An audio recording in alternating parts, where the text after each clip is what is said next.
Hello everybody and welcome to the Whiskey Dictionary, where I do the research to try to teach you a little something about what you're drinking.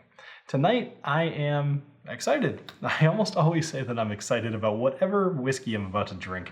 However, in this case it goes so far beyond excited because I have been waiting to review this whiskey for at least 2 years, if not more, and I've just never been able to find it. So I finally went into the store near me, and they finally had a bottle, and it was sitting right on the shelf, and I grabbed it. And as I grabbed it, I walked by a box on the floor that had 6 more of them in it, and I'm just like, the heck, you know? Of course, when it rains, it pours. So, oh well. Anyway, this is the Elijah Craig Barrel Proof. Let's get into it.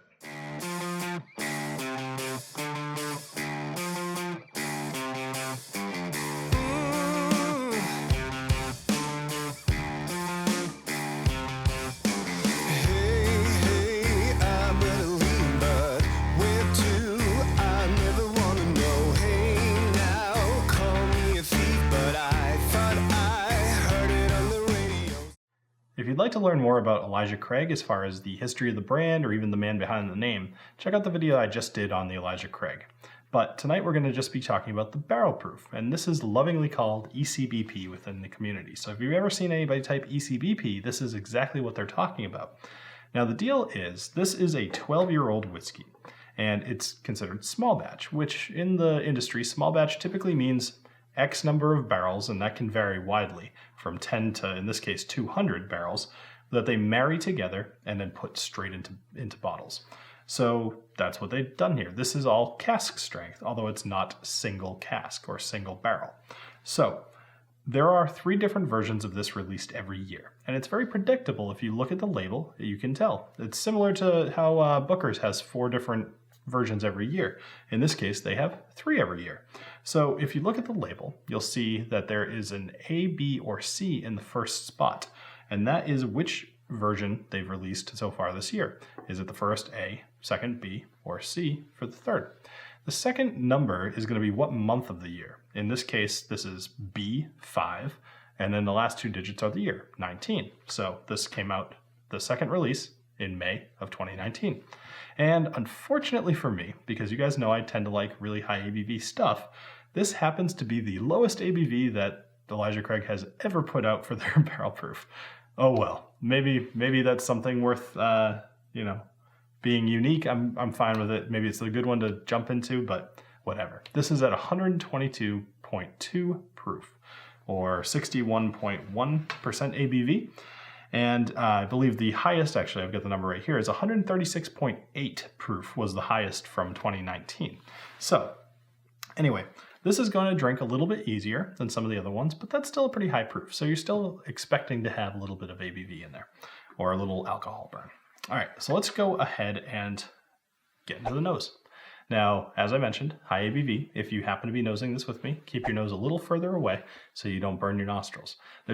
Interestingly enough, there's all these little hairs, and they're not your nose hairs. They're further up in your actual nasal passage that they get numb really, really fast if you smell something that is too intense in any way, shape, or form. Even if you were smelling coffee too close, it would be the same thing. And it's a way to protect yourself. But anyway, the little fact. So let's go ahead and smell this. As if I couldn't smell it from like way over here. So for me, I'm getting, it's heavy caramel, like really heavy caramel. There's a little bit of like a popcorny, not burnt popcorn. Sometimes you'll get burnt popcorn. In this case, I'm thinking buttered popcorn. It's kind of delicious, almost mouth-watering. It's got vanilla, little bit of sweetness, almost like a cake icing or something like that. It's actually a lot going on here for the nose that is almost delicate, considering that the alcohol should really be completely overtaking it. So it's kind of a testament to probably that 12 years in the barrel, and just in general, this being a really good whiskey. All right, let's go ahead and have a taste. Cheers.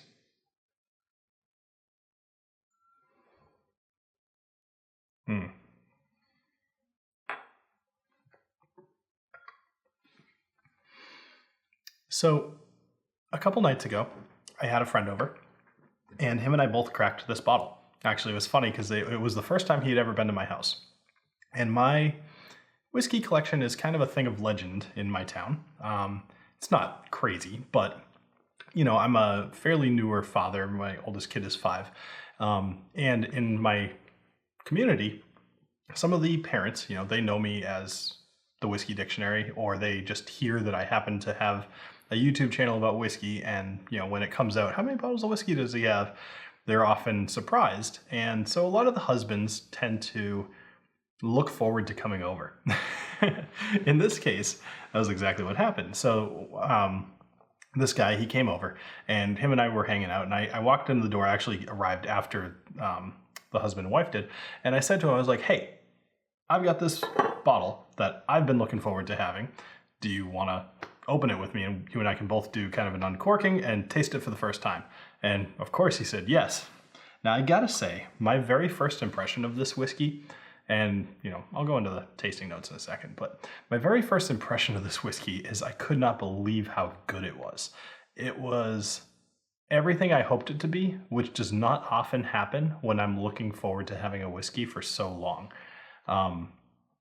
There's often a bit of letdown when you're talking whiskey. I mean, whiskey is delicious, right? A lot of whiskeys are delicious, especially expensive whiskeys. Often they're delicious. But even just going with the Blanton's Gold that I did recently, that was a bit of a letdown. And I tried it, I liked it, and it grew on me, but my initial impression was utter letdown. This was the complete opposite. I am just blown away by how much I love this whiskey. So let's go ahead and do another tasting, because I kind of just went on there for a minute.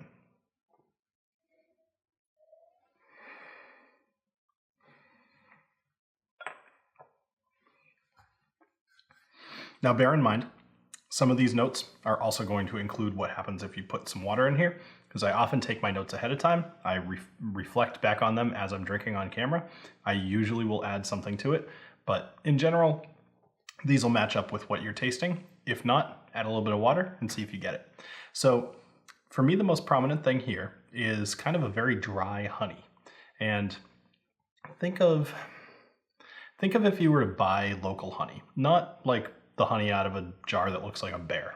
You know, it's the kind of the same thing as far as like buying Aunt Jemima's maple syrup or syrup substitute and like real maple syrup. You know, there's a definitive difference there. And the same thing goes with local honey versus, you know, processed honey.